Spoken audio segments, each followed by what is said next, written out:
When the war was over, the railways were in a miserable state. But it was not just the war itself which left its bitter marks, but also, if not even primarily, years of neglect and one-sided investment. It is easy to look at the now proudly emerging locomotives like the legendary V200 or the standard electrics beginning with the E10 as the phoenixes that rose from the ashes. And it is way too easy to overlook the locomotives that arguably had the largest impact in modernizing West Germany's railways. If you watched my video about the Class 80, you know the trouble Germany's national railway had with small shunters. While there was a continuous development of new shunting locomotives, not many were built in the 1920s and 30s. After all, numerous old shunting steam locomotives, predating the nationalization in 1920, were still available and adequate enough. These old-timers, however, were not getting any younger, while the expectations and the competition from the road, on the other hand, were continuously growing. And with the Second World War having done its damage too, the Deutsche Bundesbahn, the Federal Railway of West Germany, immediately began looking into new-built shunting locomotives after its formation in 1949, resulting this time hopefully in a true standard. Right?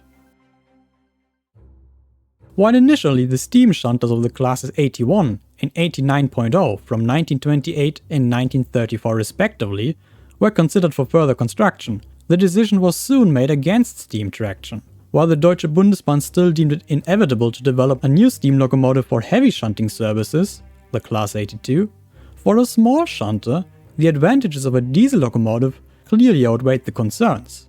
After all, a lot of experience with diesel shunters had already been collected with the locomotives built for the Wehrmacht. Most notably, the later called V36. The largest issue with diesel shunters at the time was their noise.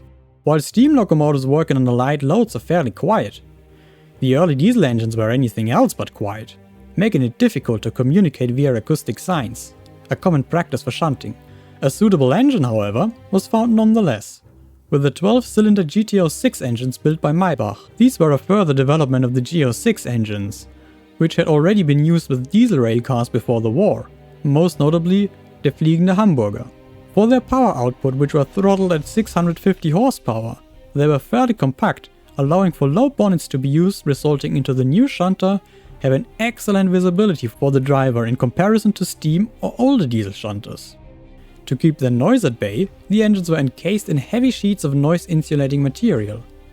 The engine, however, did not directly power the wheels, but rather a jack shaft, which in turn was connected to the wheels by side rods. A strikingly similar design to the older V36 diesel shunters. As the engines, however, required preheating before they could be started, the locomotives were equipped with a small coke oven, for which 150 kilograms of coke were stored on the locomotive. An alternative way of preheating was the use of foreign steam, from a steam locomotive for example, which is quite ironic if you think about it. Later on, different ovens were used to facilitate the use of oil instead of coke. How urgent the building of new shunters was becomes obvious if you look at the short length of the initial testing phase. They did not repeat the same mistake of the Class 80, in omitting the construction and testing of prototypes altogether. However, the 4 prototypes that were built had only been in service a couple of months before the Deutsche Bundesbahn placed an order over 275 serial locomotives in 1955. But this time, the new shunter proved to be a perfect fit and ultimately succeeded the majority of steam shunters. In addition to shunting, the new Class V60 was also able to haul light goods and even passenger trains. For this, the locomotives had 2 different gears, one for shunting limiting the top speed to 30 km per hour, but granting the full pulling power, and one for the road, increasing the top speed to 60 km per hour while reducing the pulling power. As such, the V60s proved their worth also on branch lines, as their axle load of about 16 tons was low enough for routes with weak track too. Furthermore, the Eurofima, a European non-profit organization focused on assisting the funding of new rolling stock, recommended the versatile V60 as the European standard shunter and supported multiple countries in acquiring such machines. A true standard had just been born.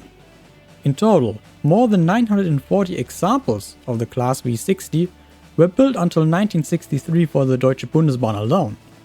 And while a wide range of different components, including different engines, were tested after serial production started, the GTO6 and eventually its successor GTO6A remained the engine of choice for the serial machines.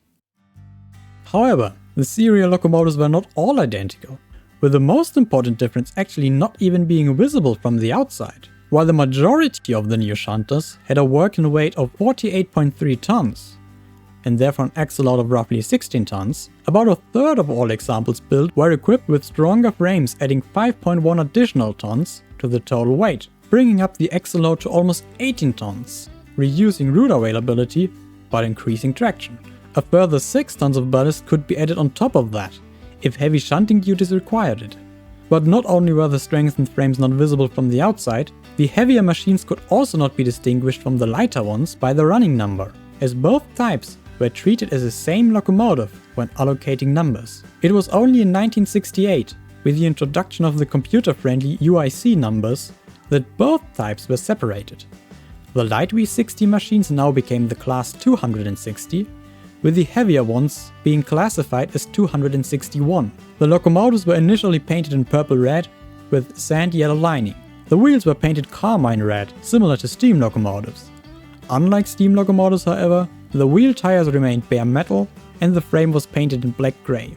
When in 1974 a final decision was made about new paint schemes, the V60s received the livery all hooded machines were supposed to receive, a deep ocean blue body with the ends being painted in the very visible ivory, quite similar to the yellow warning panels in Great Britain. In addition, the most frequently used handrails, including the complete banisters at both ends, as well as the sides of the running plate, were also painted in ivory to make the work of the shunting staff easier and safer. The wheels initially kept the red paint, but as their bright color didn't stay that bright, or visible at all for very long in day-to-day service, they eventually received the same color of the frame, the elusive grey-brown paint, the ultimate color to hide grime and dirt.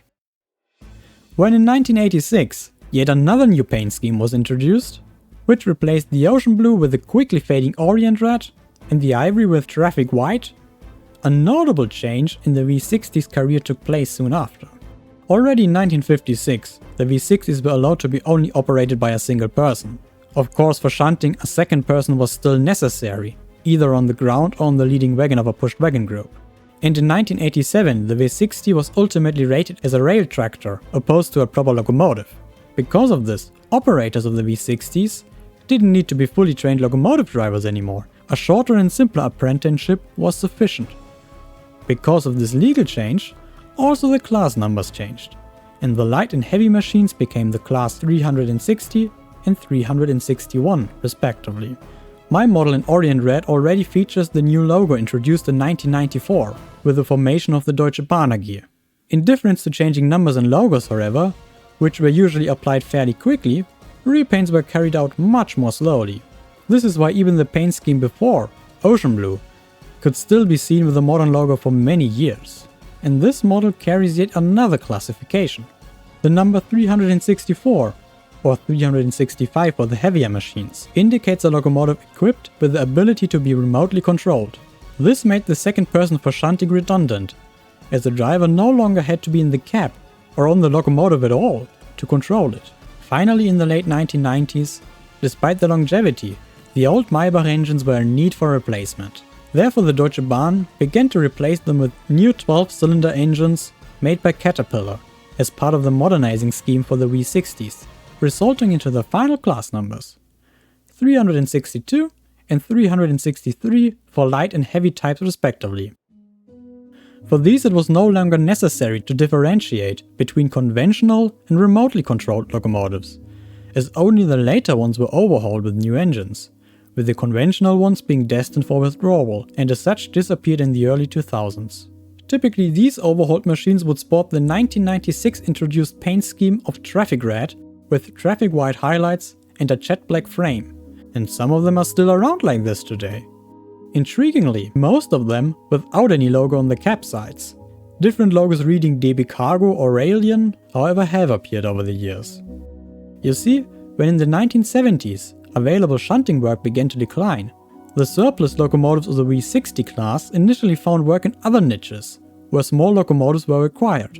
In the 1980s, however, the Deutsche Bundesbahn had no other choice than to withdraw the first V60s as by now there were simply too many of them. A good number were sold off to other countries. At the same time, it was also looked in replacing the Class V60 altogether, and various modern shunters were tested, some of them even quite successfully.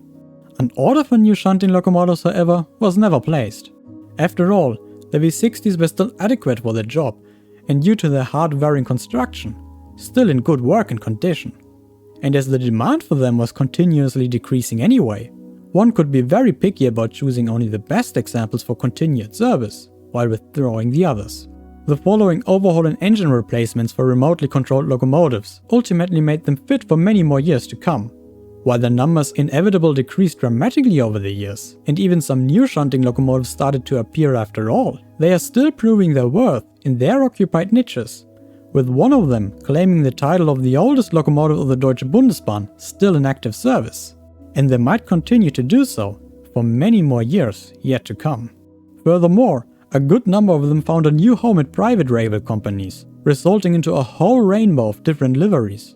But also heritage railways started to recognize their value as the ideal service locomotives, as they are comparatively easy and affordable to maintain and operate, while outshopped in the respective livery, also being able to be backdated all the way to the 1950s, and as such don't look out of place next to steam locomotives. What continuously failed since the German railways were nationalized in 1920 finally became reality in the 1950s. A small, standardized shunting locomotive, able to replace all the inherited, worn-out and outdated steam locomotives, as well as being able to drastically simplify and rationalize labor-intensive shunting work, while also being versatile enough to pull light passenger and goods trains, with a light enough axle load to serve branch lines just as efficiently. A small shunting locomotive with a huge impact. Thank you so much for joining me on this journey through 70 years of railway history. What are your thoughts on the V60s? And which livery do you like the most? Let me know in the comments and join me again next time here at Steelbridge Models.